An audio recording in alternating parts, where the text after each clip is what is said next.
Hey guys, tonight we step into the Ottoman Empire, a world of sultans, harems, janissaries, and coffee so strong it could wake the dead. So before you get comfortable, take a moment to like the video and subscribe, but only if you genuinely enjoy what I do here. And let me know in the comments where you're tuning in from and what time it is. It's always fascinating to see who's joining us from around the world. Now dim the lights, maybe turn on a fan for that soft background hum, and let's ease into tonight's journey together.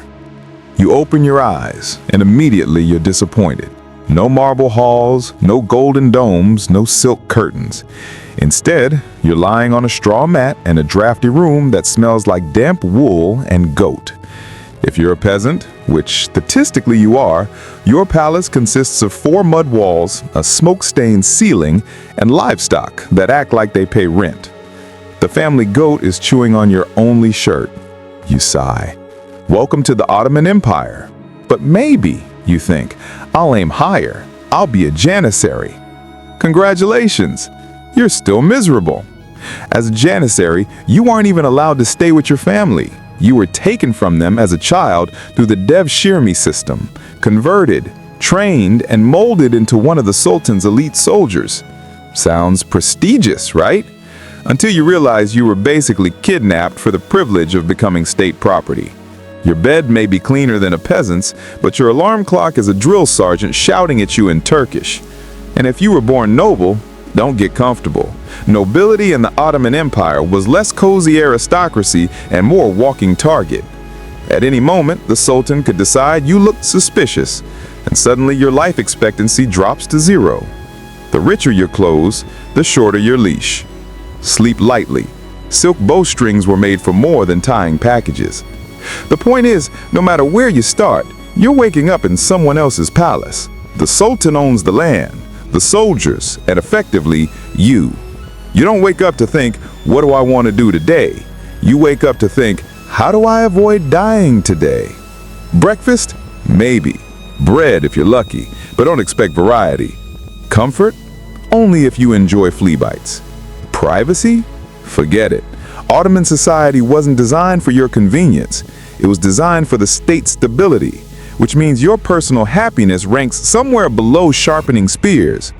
So there you are, first thing in the morning, hungry, itchy, and already nervous about the Sultan's mood, and you've only been awake for 10 minutes. Survive this long enough, and maybe you'll live to see lunch. Though don't get your hopes up.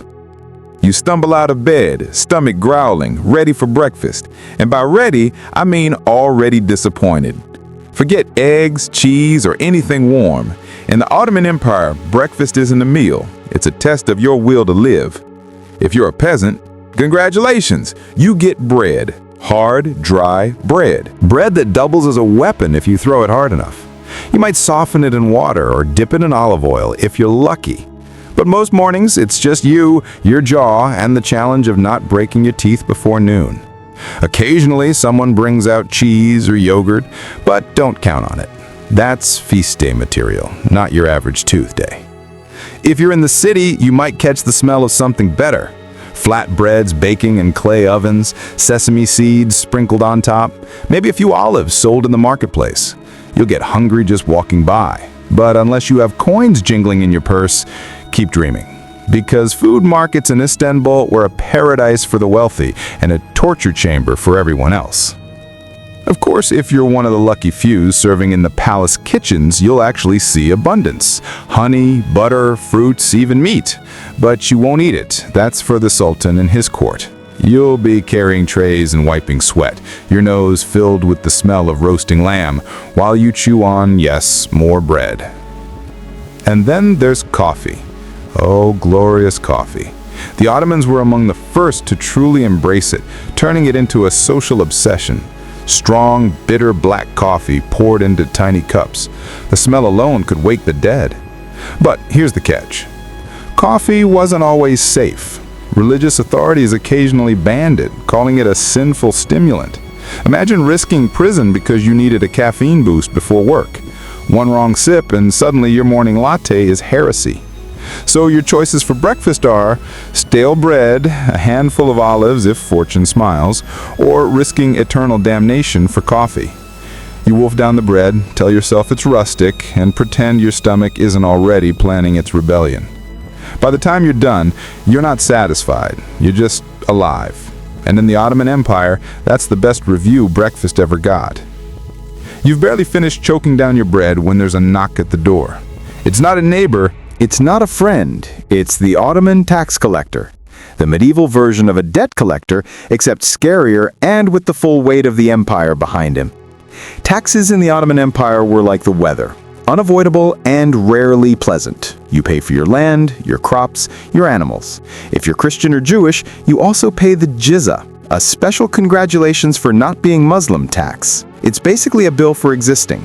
And if you're Muslim, congratulations again. You still owe taxes on your grain, your goats, and possibly the dust in your house. Nobody escapes. The collector arrives with an entourage, a scribe with a big book, maybe a guard or two with sharp swords, and an expression that says, "I will absolutely take your chickens."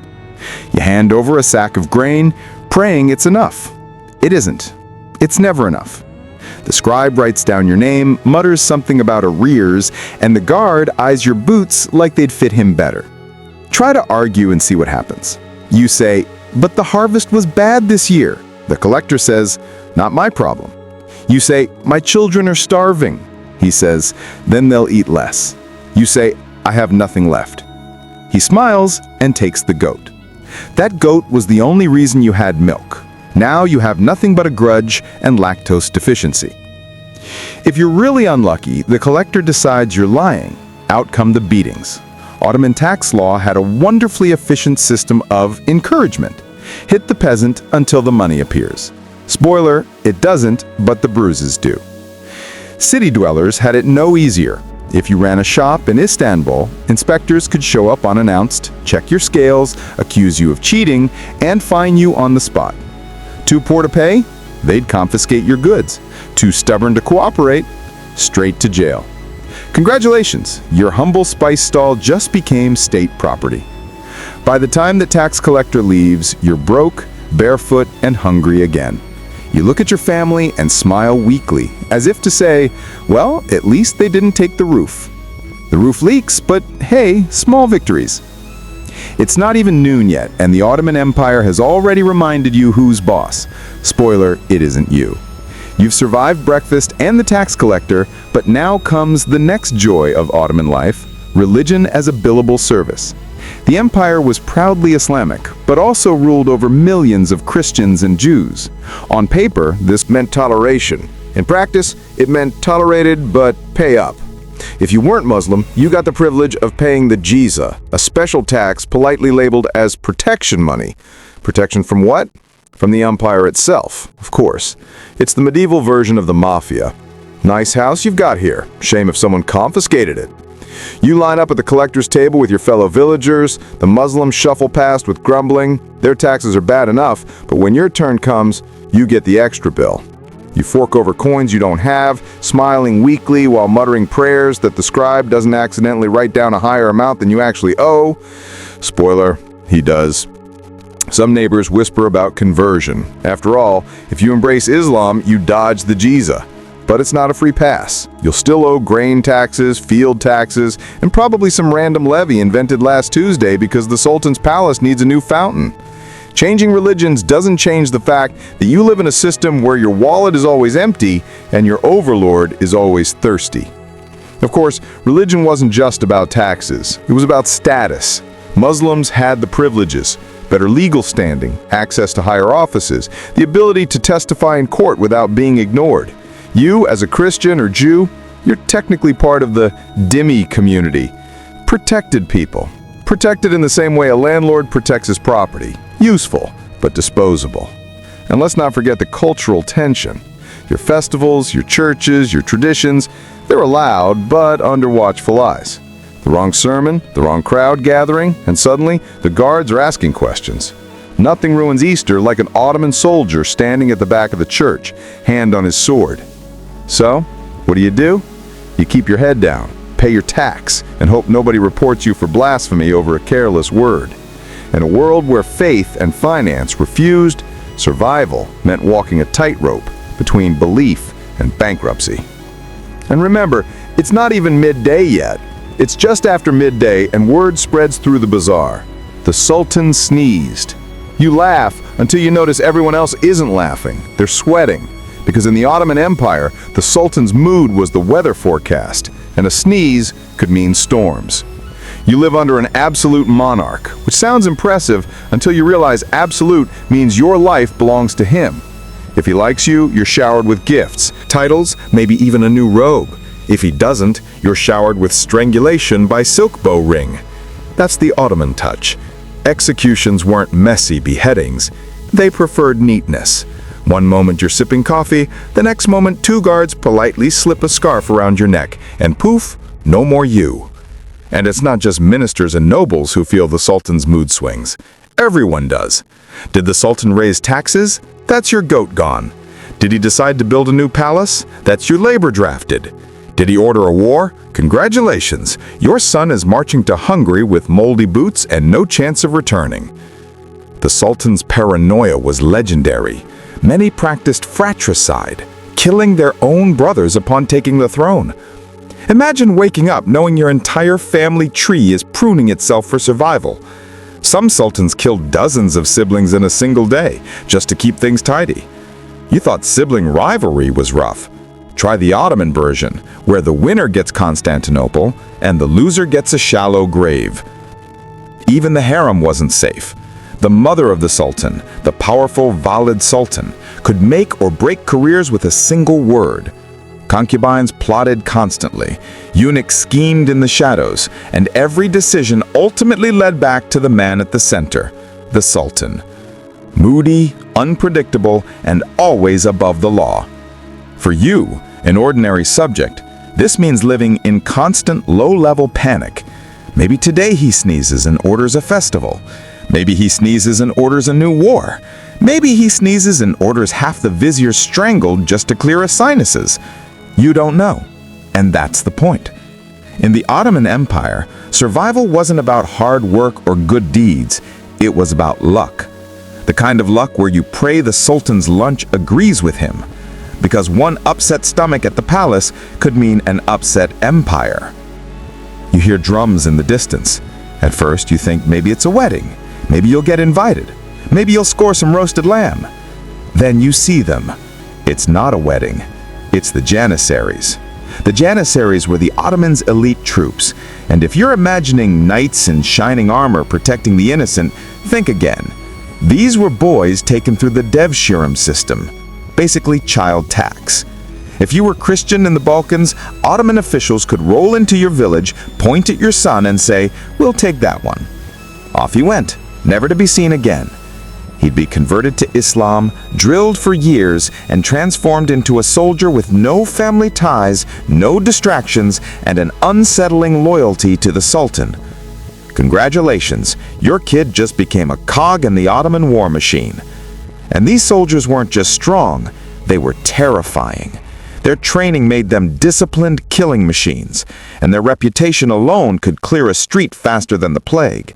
If Janissaries are marching past your house, you don't wave. You hide behind the door and pray they're not in the mood to borrow your food.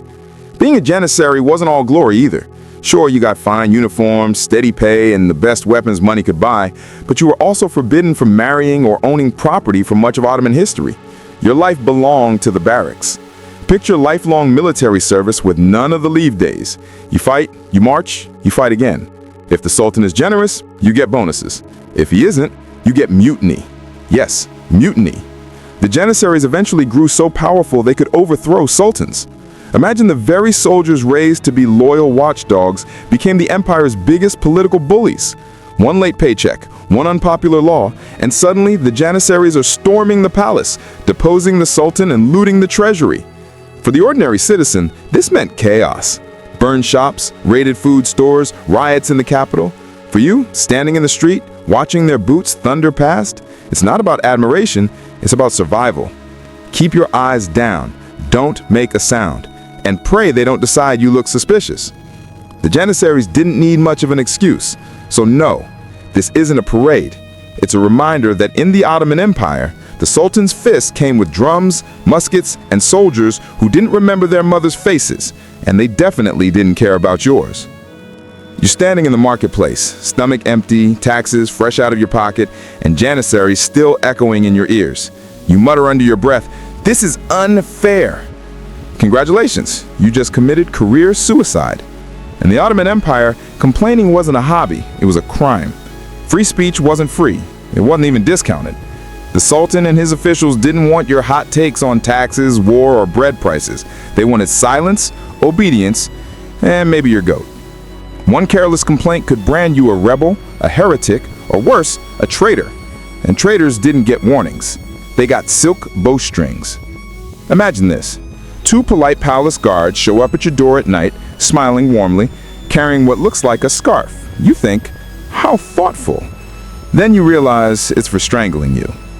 Ottomans prided themselves on tidy executions. No blood, no mess, just a quiet removal, like taking out the trash. Even in casual conversation, you had to watch your tongue. Gossip at the coffee house? Dangerous. Jokes about the Sultan? Fatal. Complaints about janissaries? Sultans didn't need newspapers when he had an army of tattletales listening to peasants complain about bread, taxes, or the latest war. If your name ended up in their notes, good luck convincing anyone he were just kidding. Humor didn't exist in Ottoman law. Even when coffee wasn't banned, the authorities raided shops at random.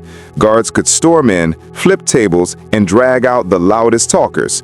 One day you're sipping coffee, the next you're being interrogated in a dark cell about why you laughed too hard at a satirical poem. So you sit quietly, stirring your drink, trying not to look suspicious. But in the Ottoman Empire, silence could be suspicious too. If you weren't complaining, maybe you were plotting. If you were complaining, you were definitely plotting. Either way, you lose. You finish your cup, thank the host, and shuffle home, paranoid that half the room is following you.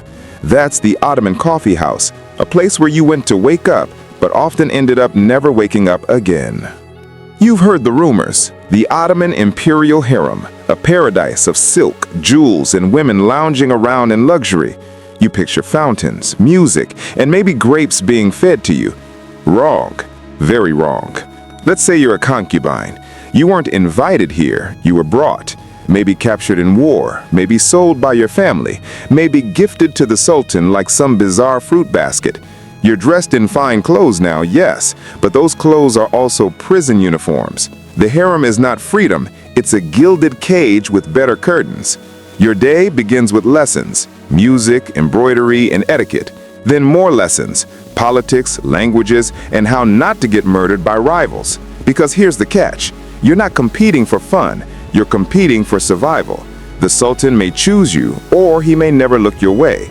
If he does, congratulations, your status skyrockets. If not, you're just another face in a crowded room waiting for time to swallow you whole. And the politics? They're brutal.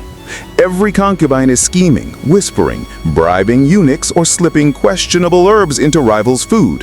One wrong move, and you don't just lose the Sultan's attention, you lose your life. Some concubines were retired to remote cloisters, which is a nice way of saying, enjoy loneliness until you die. Others ended up poisoned, strangled, or simply gone. Then there's the Valide Sultan, the Sultan's mother. She runs the place like a CEO, with zero tolerance for nonsense. One word from her, and your future is sealed. She can make you queen mother, or she can make you yesterday's ashes.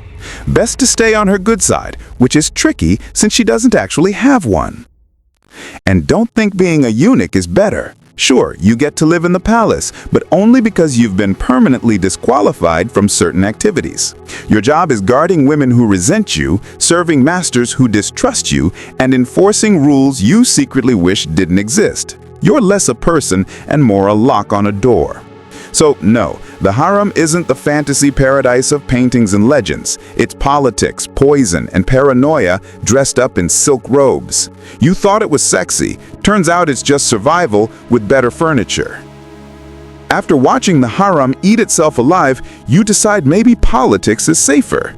You think, I'll be a vizier, wear fancy robes, make important decisions, easy money. Spoiler, you won't last 5 minutes. The Ottoman bureaucracy was enormous, a labyrinth of scribes, ministers, judges, and advisors. On the surface, it looks impressive. Men in turbans, scribbling on scrolls, stamping documents, looking important. But underneath, it's a minefield. One wrong suggestion, and you're not promoted, you're executed.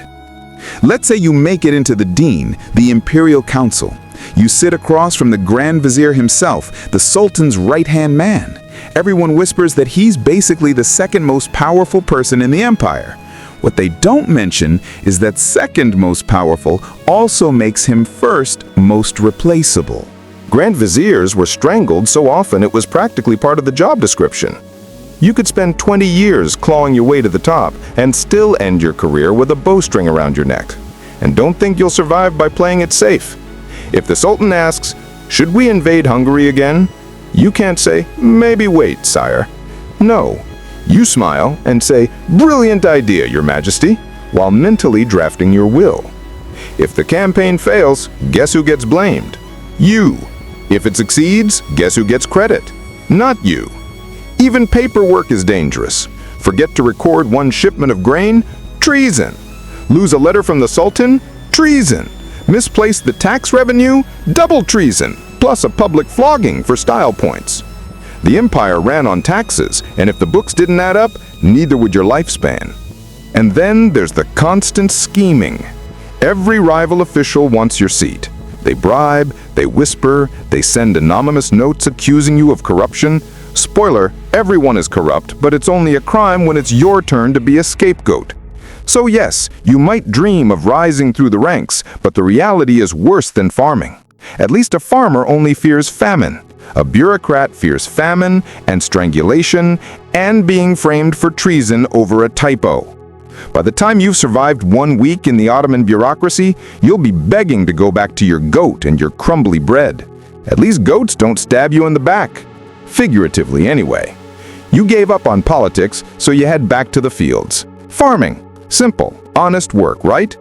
Wrong. In the Ottoman Empire, farming is basically legalized suffering, where you work yourself into the ground and then hand most of the harvest to people who never touched a plow in their lives. You wake before dawn, muscles already aching, and drag yourself into the fields. Wheat, barley, grapes, whatever you're growing, it's not yours. It belongs to the Sultan or the local sipahi, a cavalryman with a land grant who shows up once in a while to remind you of your place. You're technically the tenant, which is a polite way of saying free labor with rent attached.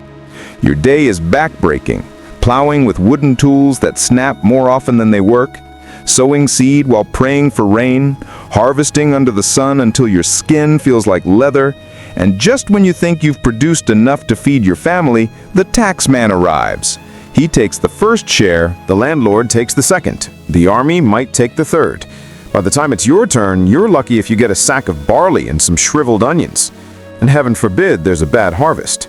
Drought, locusts, flood. Too bad. The taxes don't shrink.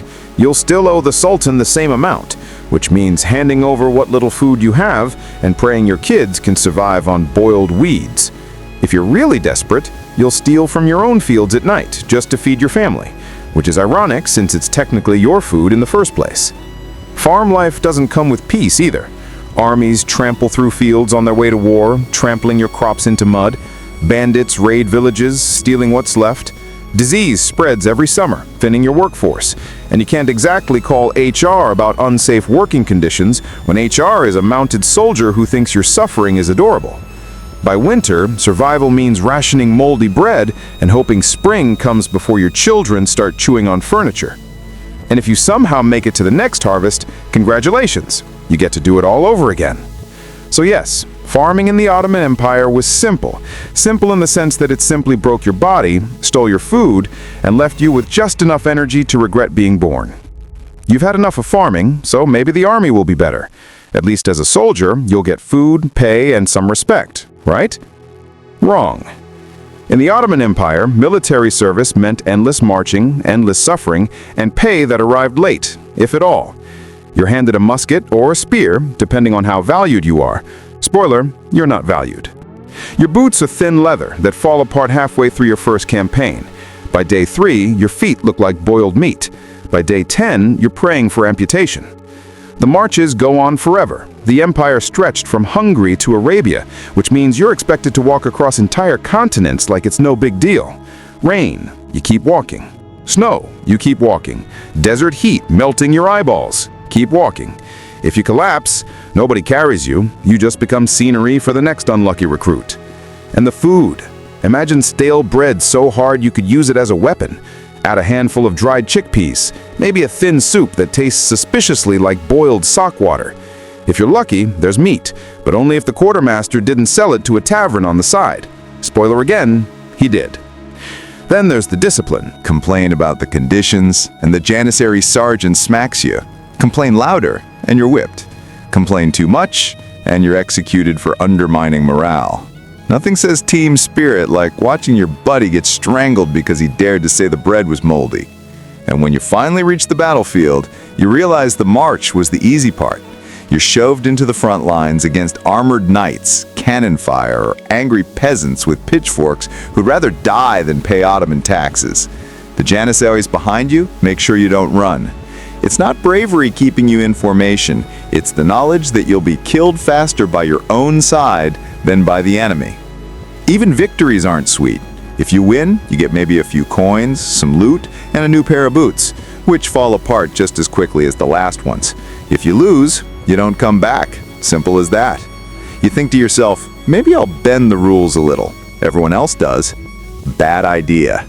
In the Ottoman Empire, crime and punishment wasn't a legal system. It was a horror show with better costumes. Let's say you steal something small, like a loaf of bread. In modern times, maybe you'd get a slap on the wrist.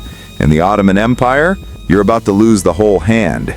Theft was met with amputation. Neat, tidy, and effective. After all, it's hard to steal again when you can't hold anything. What if you lied in court? Simple flogging? Public, noisy, humiliating flogging? The idea was that pain builds character, but mostly it just builds scars. And if you were caught cheating in the marketplace, inspectors didn't just fine you, they could nail your ear to your stall as a warning. Congratulations, you're now part of the shop's decor. Bigger crimes like treason required bigger drama. Forget long speeches or drawn-out trials. The Ottomans had a favorite method: strangulation with a silk bowstring. Why silk? Because blood was messy, and the Sultan liked things neat. Imagine two smiling palace guards politely wrapping silk around your neck. No guillotine, no axe, just luxury suffocation. Blasphemy? That could get you burned or exiled, depending on the mood of the court. Insult the Sultan? Immediate death. Accidentally bump into the wrong janissary in the street? Also possibly death. Honestly, in the Ottoman Empire, everything felt like it could get you killed. You could probably die for sneezing too close to a mosque on a Friday. And then there were examples. Sometimes punishments weren't about justice at all. They were about spectacle. A thief might be paraded through the streets before execution. A rebel's head might be displayed on the spike. And traitors were sometimes buried alive. Nothing says don't try this at home like a body rotting on the city gates. Of course, punishments weren't always fair. Bribe the right official and your crimes disappeared. Annoy the wrong official and suddenly you're guilty of crimes you didn't commit. The system was less rule of law and more roulette with your life as the bet. At last, the sun sets. You survive the taxes, the gossip, the Sultan's sneeze, and even the janissaries stomping through town. You flop onto your straw mat, desperate for rest. Surely, finally, you'll get a moment of peace. But no, just as your eyelids droop, the drums begin. War drums, parade drums, ceremonial drums. In the Ottoman Empire, there was always a drum. The janissaries loved them, the palace loved them. Even the neighborhood loved them because nothing says relaxing evening like a pounding rhythm that reminds you your life belongs to the empire. You pull a blanket over your head, but it doesn't help. The drums echo through every alley, bounce off every wall, and lodge themselves in your skull. You can't sleep through them. You can barely think through them. But that's the point. They aren't just instruments, they're announcements. They tell you the army is moving, the Sultan is celebrating, or that something very important is happening that you're not invited to, but will definitely pay for later. And it's not just drums. The muezzin calls to prayer echo 5 times a day, including before dawn. The markets never shut up. Even the neighbor's goat seems to be rehearsing for a solo. Ottoman cities were alive, yes, but alive in the sense of never shutting up, ever. Maybe you think, fine, I'll move to the countryside, it's quieter there. Wrong. Out in the villages, you're haunted by different sounds. Wolves in the woods, soldiers marching past on campaign, or the tax collector's horse approaching in the dead of night. The only quiet you'll hear is when your food runs out and your stomach growls louder than anything else. So you toss and turn. Every creak of wood makes you think of guards. Every beat of the drum makes you wonder. A war? A festival? Another sultan sneeze that turned into a national event? You don't know. And that's the worst part, the uncertainty. By morning, you haven't really slept. Your back hurts, your eyes sting, and your mind races with paranoia. You're not refreshed, you're just more tired, more anxious, and somehow hungrier than the night before. In the Ottoman Empire, even sleep wasn't a guarantee.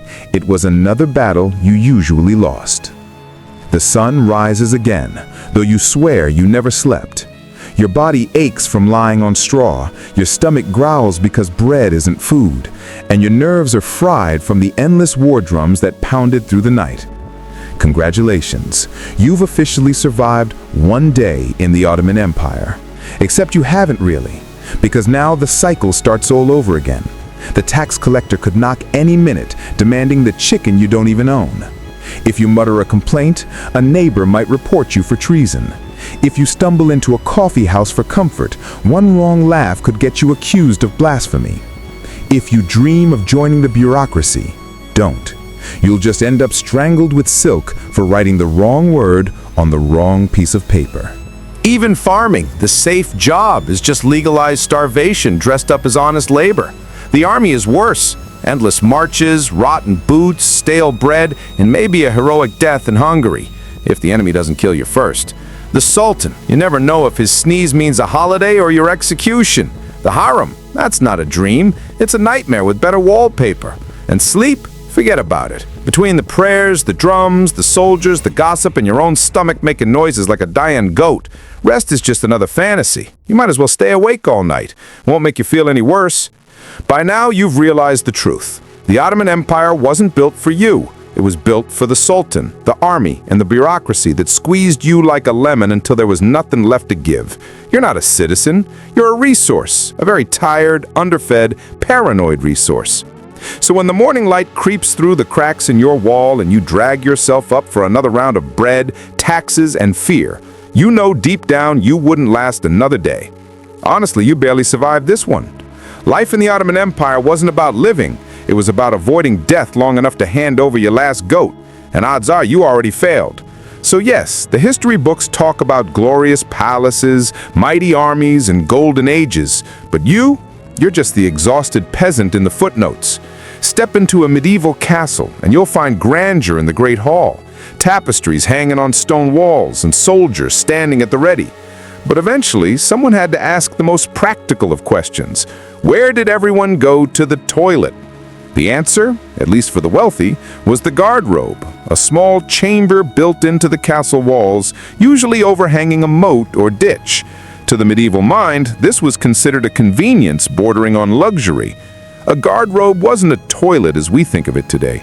Instead, it was a stone or wooden seat with a hole cut into it, leading directly down the outer wall.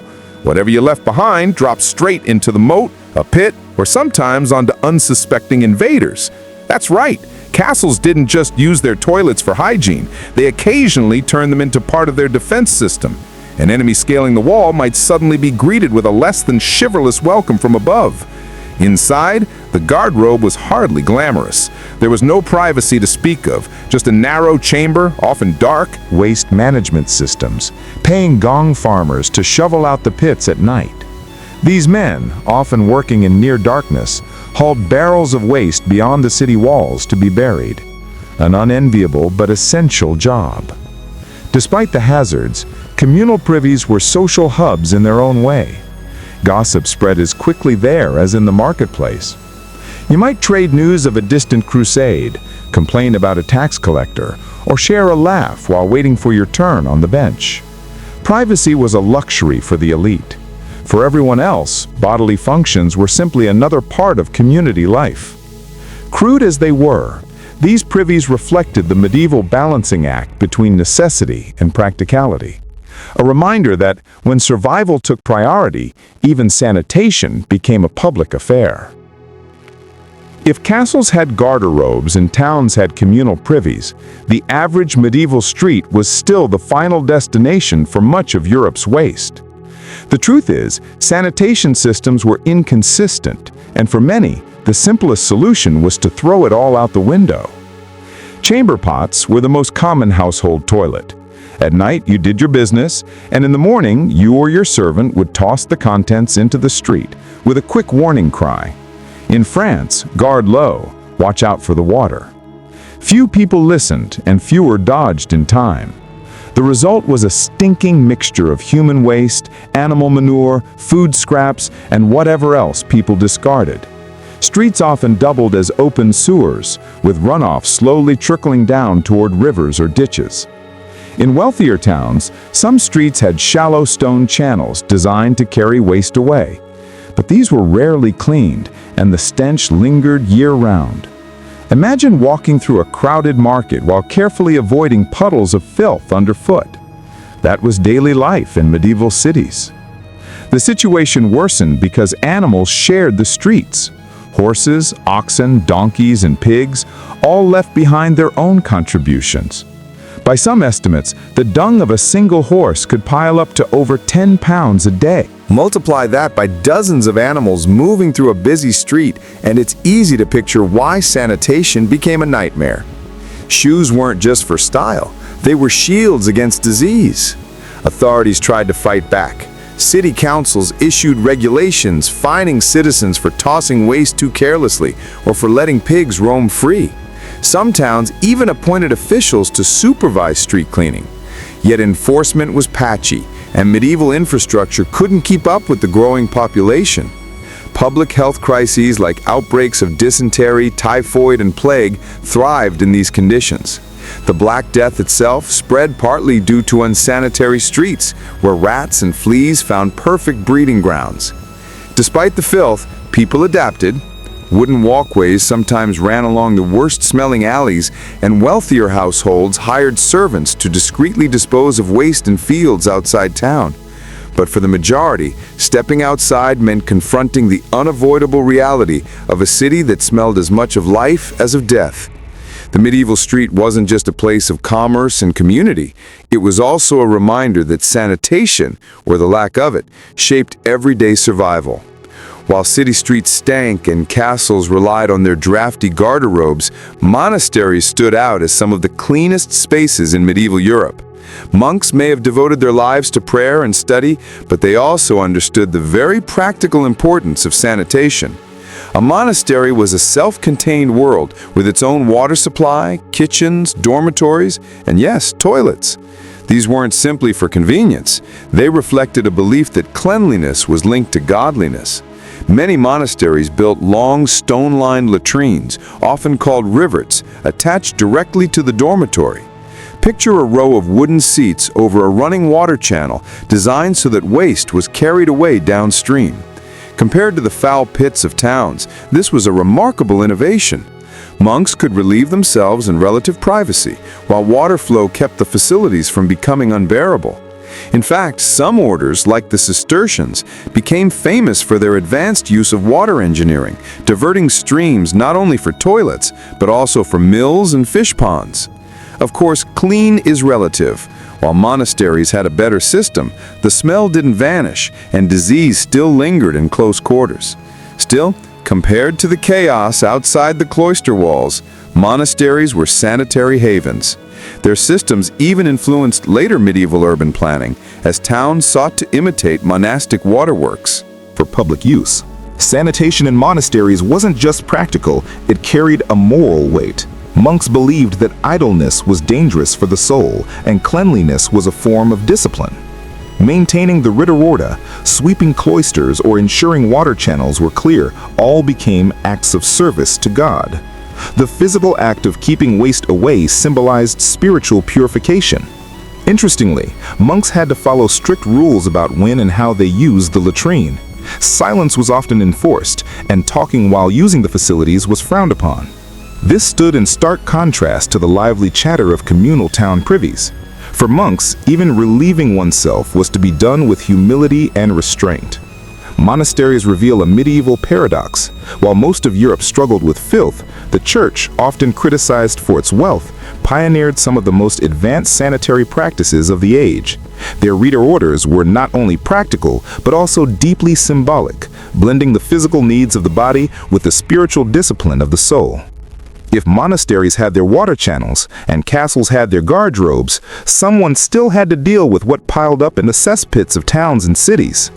Enter the gong farmers, also known as nightmen, the unsung and often unwanted heroes of medieval sanitation. Their job was simple in theory, but horrific in practice, digging out human waste from privy pits, cesspools, and sewers. The word gong didn't mean a bell, it meant filth, and that's exactly what these men waded into. By law, gong farmers worked only at night when the streets were quieter and the smell slightly less offensive. Armed with shovels, buckets, and carts, they descended into waist-deep pits of sludge, shoveling human waste into barrels. Once filled, these barrels were hauled outside the city walls, where the contents might be buried, dumped, or occasionally sold as fertilizer. It was foul, dangerous work, and one slip could literally mean drowning in filth. Despite the disgust their trade inspired, gong farmers were necessary. Without them, cities would have drowned in their own waste far faster than they already did. In fact, medieval laws sometimes offered them high wages compared to common laborers because so few were willing to take on the job. But money didn't erase the stigma. Gong farmers often lived on the outskirts of town, shunned by neighbors, and sometimes forced to wear distinctive clothing so others could avoid them in public. The smell clung to their skin no matter how much they washed. The risks went beyond stench and social shame. Cesspits released toxic gases, methane and hydrogen sulfide, that could suffocate workers without warning. Historical records describe gong farmers collapsing mid-task, overcome by fumes. Their work gear was primitive, offering little protection. Even when they survived, constant exposure to disease carried its toll. And yet, medieval society couldn't do without them. Cities might fine people for throwing chamber pot waste into the street, but without gong farmers, pits would overflow and become health disasters. These nightmen kept urban life possible, though no one thanked them for it. In a strange way, gong farmers were both despised and indispensable. They lived in the shadows, performing a job that nobody wanted to acknowledge, but everybody relied upon. Their existence is a reminder that medieval sanitation was a system built not only on stone walls and water channels, but also on human hands, willing to dig through the muck of society's dirtiest necessity. It may sound absurd today, but in the Middle Ages, even toilets could play a role in warfare and defense. Castles weren't just military fortresses, they were also homes and guarded-robes. Those narrow latrine chambers built into walls became both a practical feature and a potential weak point in a siege. For the defenders, guarded robes had an unintentional advantage. Waste often fell directly into the moat or onto the ground below. An unlucky attacker scaling the wall might find himself showered with more than arrows. Chroniclers joke about defenders deliberately emptying chamber pots onto enemies. And while it sounds like slapstick humor, it was also psychological warfare. Few things demoralized a soldier faster than being drenched in filth before even reaching the battlements. But guarded robes were double-edged swords. From an engineering perspective, cutting a chute through thick stone walls created a weak spot. Some attackers quickly realized that guarded robes could serve as secret entry points. The hole at the bottom, usually large enough for waste to flow freely, was sometimes big enough for a man to squeeze through. In 1204, during the siege of Château Gallard in France, attackers are said to have entered the fortress through the guarded rope chute, bypassing the outer defenses entirely. What was meant for waste disposal became a back door for invaders. This risk didn't go unnoticed by medieval architects. As castles evolved, some guarded robes were built to drop waste directly into moats filled with water, making them harder to climb. Others were angled sharply downward, so anyone attempting to crawl inside would meet a sheer, slippery shaft of stone. Still, the vulnerability remained, and seasoned defenders kept a weary eye on their own latrines. Beyond strategy, guard robes symbolized the medieval blending of everyday life with defense. A castle wasn't just a military base, it was a small city where cooking, sleeping, praying, and relieving oneself all had to fit within thick walls designed to withstand siege engines. The guard robe is a reminder that even the most mundane human necessity could turn into a matter of life, death, and military ingenuity.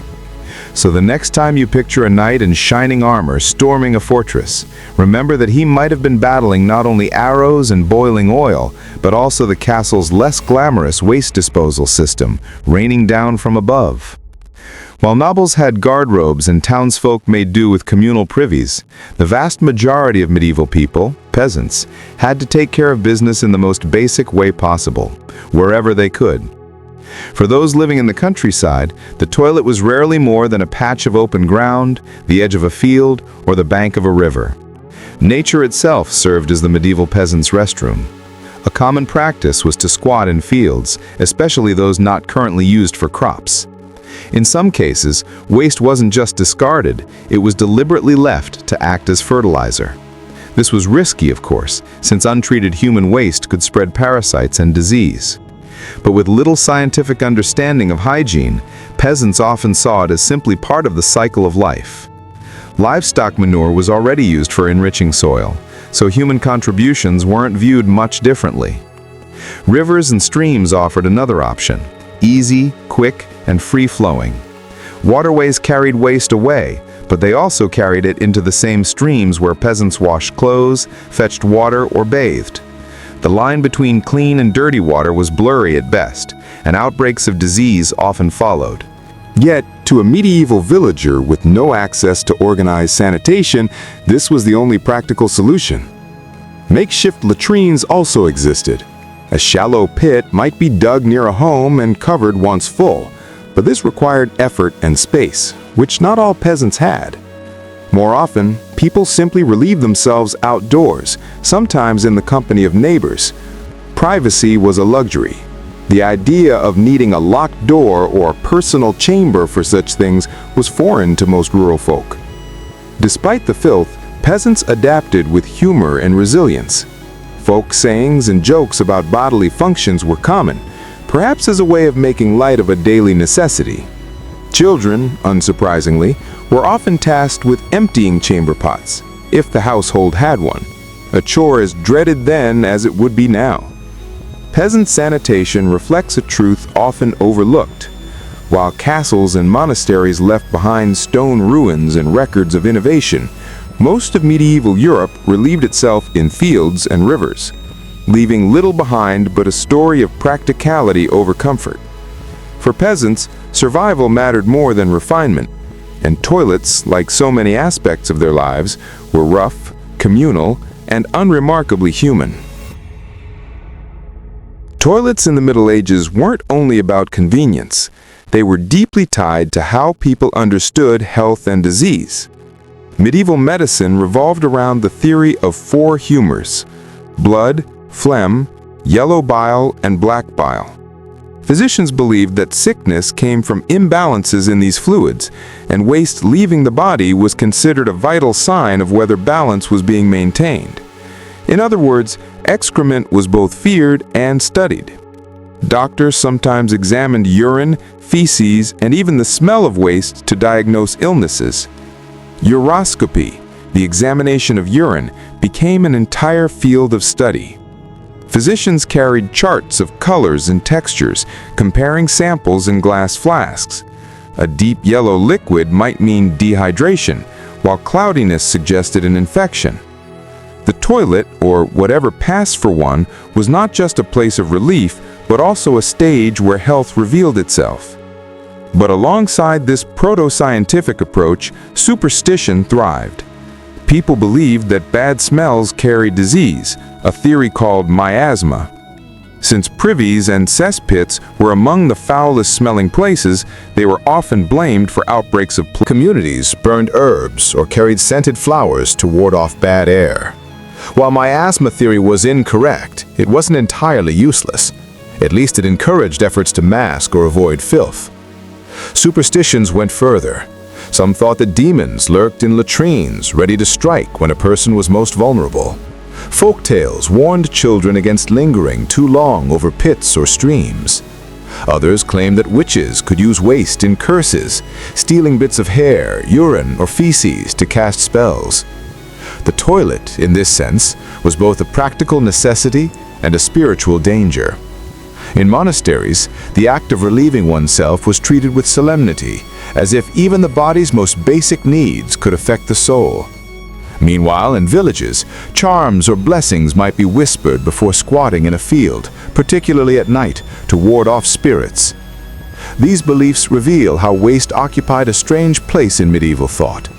It was a sign of health, a potential carrier of disease, a source of magical power, and a reminder of humanity's fragility.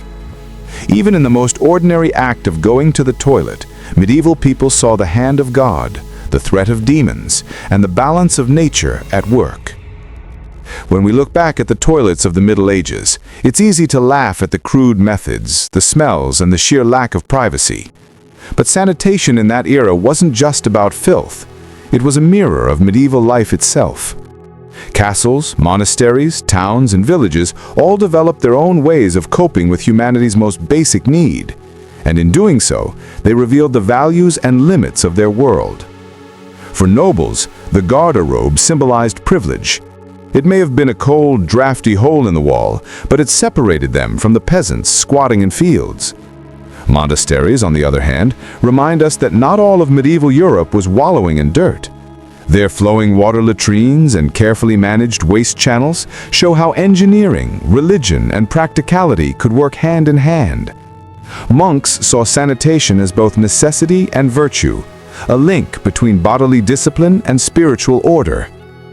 Cities exposed the dangers of growth without infrastructure. Communal privies overflowed, cesspits leaked, and streets turned into sewers. The gong farmers kept things functioning at night, but disease was never far away. These conditions paved the way for some of history's deadliest epidemics, from waves of dysentery to the Black Death. In this sense, toilets, or the lack of them, shaped the fate of entire populations. Peasant practices, too, remind us of medieval resilience. Fields doubled as toilets, rivers carried away waste, and humor softened the indignity. For them, sanitation was never about luxury. It was about survival, practicality, and making do with whatever nature provided. The legacy of medieval toilets lies in their paradox. They were both ingenious and crude, both practical and hazardous. They served as weapons in sieges, tools of diagnosis for physicians, and sources of superstition for villagers. Sanitation was never just about cleanliness. It was about how people understood the body, society, and even the soul. In the centuries that followed, many of these systems would evolve into early modern sewers and public health reforms. But in the Middle Ages, toilets were a messy, unavoidable reminder that no matter your rank, faith, or fortune, everyone shared the same human reality. Castles, monasteries, towns, and villages all smelled the same truth. Sanitation was civilization's constant struggle. When we think of the Bronze Age, most people picture warriors with bronze swords, farmers tilling fields, or the rise of early cities. But tucked into the story of this era is another innovation, one just as important to human history: the discovery of fermentation. Long before medieval monks perfected beer in cloisters, or Vikings raised horns of mead, Bronze Age people were already crafting intoxicating brews that bound their communities together. Archaeologists didn't learn this from ancient texts, since most Bronze Age societies left none. Instead, the secrets came from chemistry. Residue analysis of pottery jars and drinking vessels has revealed the fingerprints of barley starch, wild yeast, and honey sugars.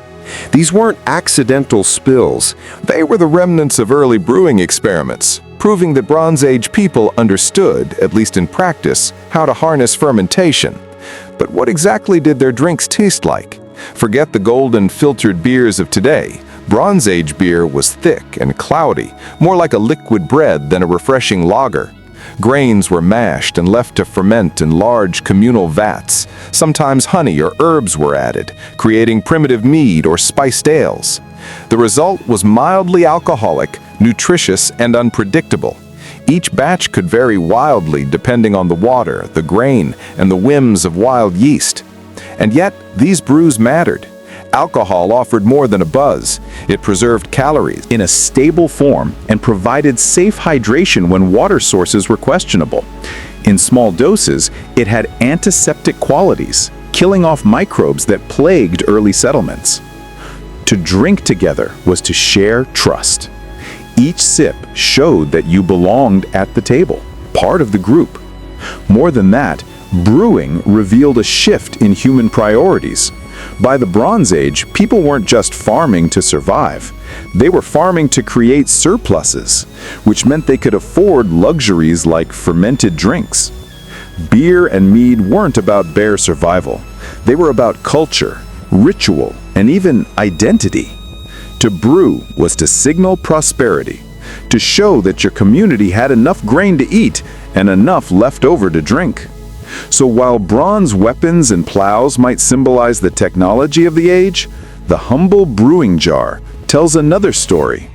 Civilization wasn't just forged in metal and fire.